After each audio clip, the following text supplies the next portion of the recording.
हम कॉन्टिनेंट्स को चारों तरफ से घेर कर रखने वाला सिर्फ एक ही ओशन है, लेकिन हमने अपनी आसानी के लिए इनको अलग अलग नाम दे रखे हैं। ये ओशन 4 अलग अलग रीजन्स में डिवाइडेड है: अटलांटिक, इंडियन, आर्कटिक और पैसिफिक ओशन। हम बाकी 3 ओशंस को हटाकर सिर्फ इस ओशन की बात करने जा रहे हैं जिसको पैसिफिक ओशन कहा जाता है।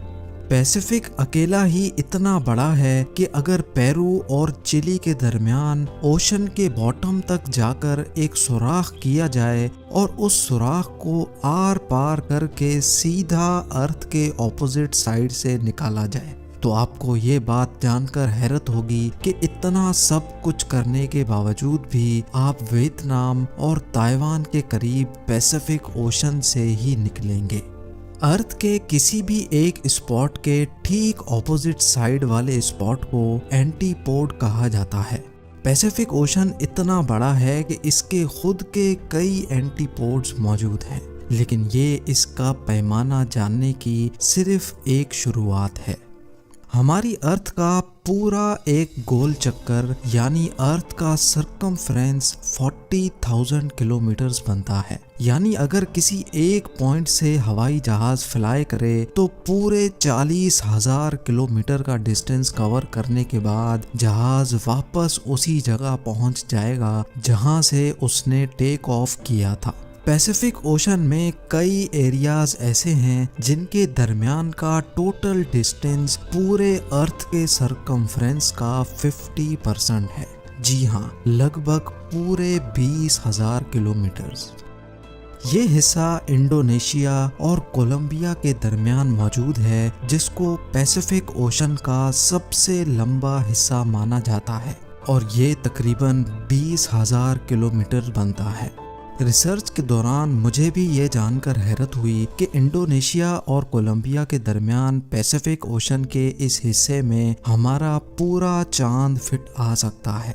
सिर्फ एक नहीं बल्कि लाइन से पूरे 5 चांद, और उसके बावजूद भी इसमें काफ़ी जगह खाली बच जाएगी। पैसिफिक ओशन की मैसिवनेस का अंदाज़ा आप इस बात से लगा लें कि हम इस पूरे ओशन को एक साथ देख भी नहीं सकते। किसी शिप में सवार होकर पैसिफिक ओशन के साइज का अंदाज़ा लगाना तो एक इम्पॉसिबल टास्क है, क्योंकि हमारी आंखें अर्थ के होराइजन को देख रही होती हैं और ये होराइजन कर्व हो जाता है। इसी वजह से हम ज़्यादा दूर नहीं देख सकते।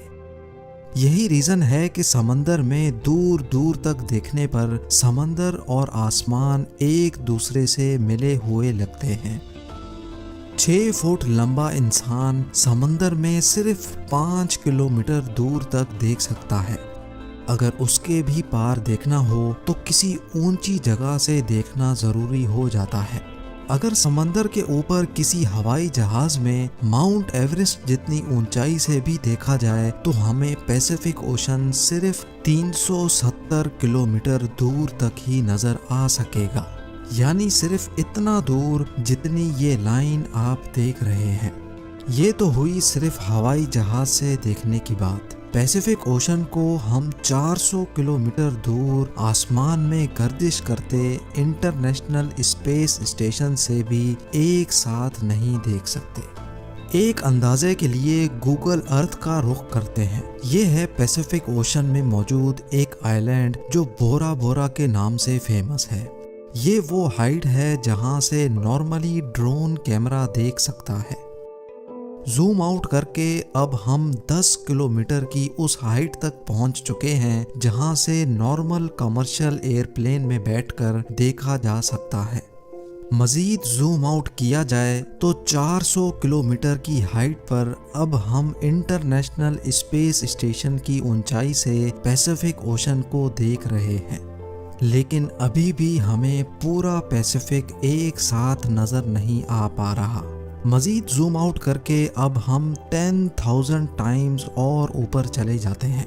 ये वो फाइनल पॉइंट है जहां तक गूगल अर्थ जूम आउट करने का ऑप्शन देता है और यहाँ पहुंचकर हमने नोटिस किया कि अर्थ से 63,000 किलोमीटर दूर जाकर भी हमें 95% पैसिफिक ओशन नजर आ रहा है, जबकि सिर्फ 5% हिस्सा हमें जमीन का दिख रहा है। नंबर्स की बात की जाए तो Pacific ocean 16.5 crore square kilometres के एरिया पर फैला हुआ है। ये एरिया इतना जायंट है कि इसमें पूरा north America, south America, Europe, Africa, Asia, Australia, Antarctica और ग्रीनलैंड भी फिट आ सकता है। कुल मिलाकर बात की जाए तो जहां पैसिफिक ओशन का एरिया 16.5 करोड़ स्क्वायर किलोमीटर्स है, वहीं अर्थ पर मौजूद सारी जमीन का कंबाइंड एरिया ही 14 करोड़ स्क्वायर किलोमीटर्स बनता है। यानी हमारी दुनिया की तमाम जमीन, सारे पहाड़, रेगिस्तान और जंगलात पैसिफिक ओशन में फिट आ सकते हैं और उसके बाद भी इसमें इतनी जगह बच जाएगी जिसमें इंडिया जैसी 8 कंट्रीज फिट आ सकें। याद रहे कि हम यहाँ 4 ओशंस में से सिर्फ एक यानी पैसिफिक ओशन के बारे में बात कर रहे हैं। कॉन्टिनेंट्स को हटाकर अब हम किसी और प्लेनेट की बात करते हैं। चले हम अपने पड़ोसी प्लेनेट मार्स की एग्जाम्पल लेते हैं।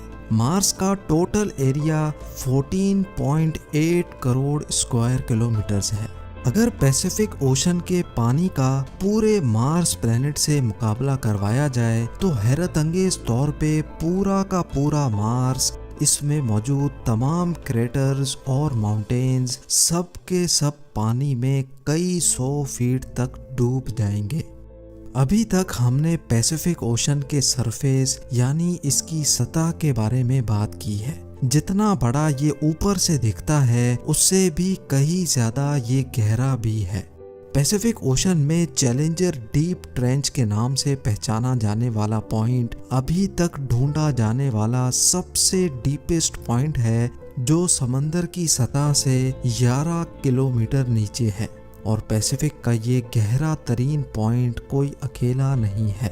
पैसिफिक ओशन में ढूंढे जाने वाले 3 ट्रेंच और भी हैं जिनकी गहराई 10 किलोमीटर से भी ज्यादा है। इनको हम टोंगा ट्रेंच, फिलीपीन ट्रेंच और कुरिल कमचाटका ट्रेंच के नाम से जानते हैं। अब जानते हैं पैसिफिक ओशन के बारे में चंद लाजवाब फैक्ट्स।